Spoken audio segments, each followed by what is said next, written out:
Hello बच्चों, चलिए हमारा प्रश्न देखते हैं। प्रश्न है ग्लिसरल ओलिएट तथा ग्लिसरल पामीटेट से सोडियम साबुन बनाने के लिए रासायनिक समीकरण लिखिए। इनके संरचनात्मक सूत्र नीचे दिए गए हैं। तो बच्चों हमें यहाँ पर ग्लिसरल ओलिएट का संरचनात्मक सूत्र दिया गया है। Carbon 17, hydrogen 33, carbon oxygen in पूरे का संपूर्ण होल थ्राइस और C3H5। तो बच्चों बात करें मुख्य अवधारणा की। मुख्य अवधारणा में हम देखते हैं कि साबुन क्या होता है, साबुन कैसे बनता है, सोडियम साबुन कैसे बनता है। तो मुख्य अवधारणा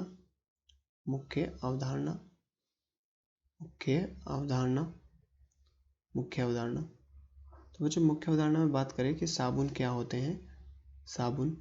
हैं और वो कैसे बनते हैं। तो साबुन क्या होते हैं? साबुन दीर्घ श्रृंखला वाले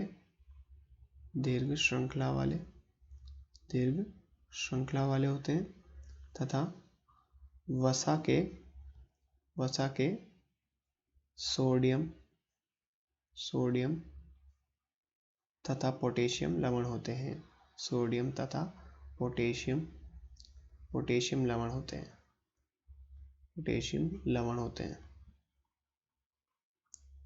ये साबुन क्या होते हैं? दीर्घ श्रृंखला वाले वसा के सोडियम तथा पोटेशियम लवण होते हैं। तो वसा की बात करें, वसा क्या होता है? वसा की बात करें, वसा क्या होता है? वसा अम्लों की ग्लिसरल एस्टर। तो वसा क्या होते हैं? वसा अम्लों के ग्लिसरल एस्टर। वसा अम्लों के ग्लिसरल एस्टर होते हैं। वसा ग्लिसरल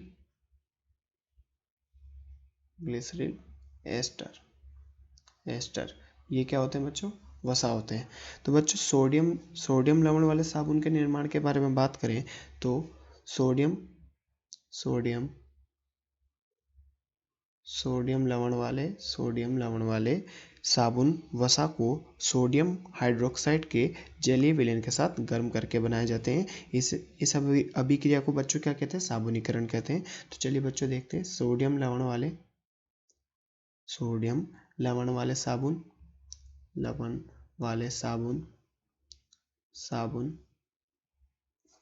वसा को सोडियम हाइड्रोक्साइड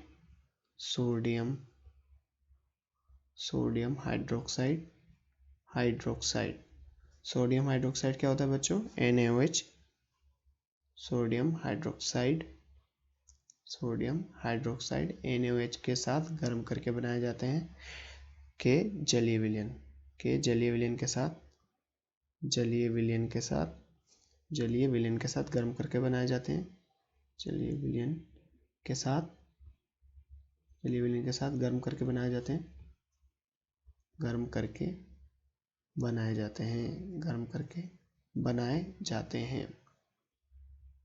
जाते हैं। तो बच्चों इस अभिक्रिया को क्या कहते हैं? इस अभिक्रिया को साबुनीकरण कहते हैं। तो इस अभिक्रिया को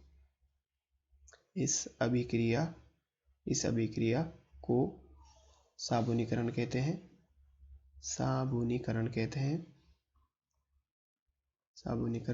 हैं। तो बच्चों साबुनीकरण में हम ग्लिसरल ओलिएट का साबुनीकरण करेंगे यहाँ पर। तो बच्चों इसकी रासायनिक समीकरण लिखेंगे। तो सबसे पहले ग्लिसरल ओलिएट बना लेते हैं। ग्लिसरल ओलिएट की संरचना कुछ इस प्रकार होती है। CH2 CH2। बच्चों यहाँ पर ये ऑक्सीजन के साथ जुड़ा है। ऑक्सीजन यहाँ पर ओलिक अम्ल CO। तो बच्चों यहाँ पर कार्बन 17, हाइड्रोजन 33, कार्बन 17 हाइड्रोजन 33। तो बच्चों ये क्या है? ये ग्लिसरल ओलिएट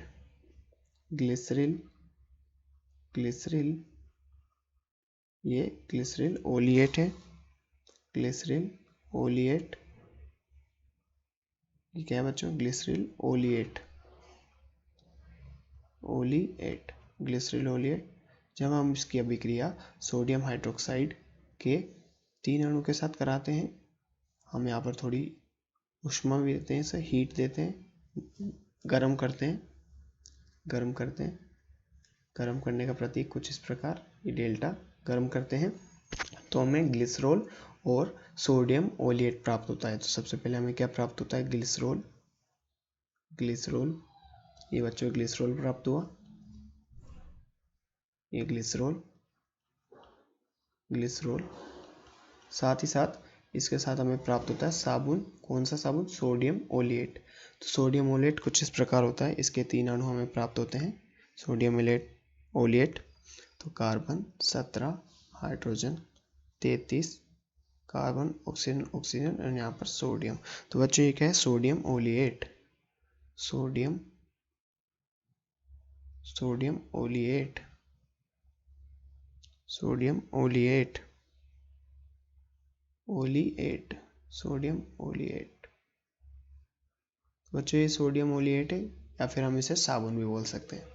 तो बच्चों जैसा कि हमसे प्रश्न में पूछा गया था कि ग्लिसरॉल ओलिएट के सोडियम साबुन बनाने की रासायनिक समीकरण लिखिए, तो हमने सबसे पहले जाना सोडियम के साबुन क्या होता है? साबुन दीर्घ श्रृंखला वाले वसा के सोडियम तथा पोटेशियम लवण होते हैं तथा वसा अम्लों के ग्लिसरॉल एस्टर। तो हमने सोडियम साबुन क्या होते हैं, कैसे बनते हैं देखा। सोडियम लवण वाले साबुन वसा को सोडियम हाइड्रोक्साइड के जलीय विलयन के साथ गर्म करके बनाए जाते हैं।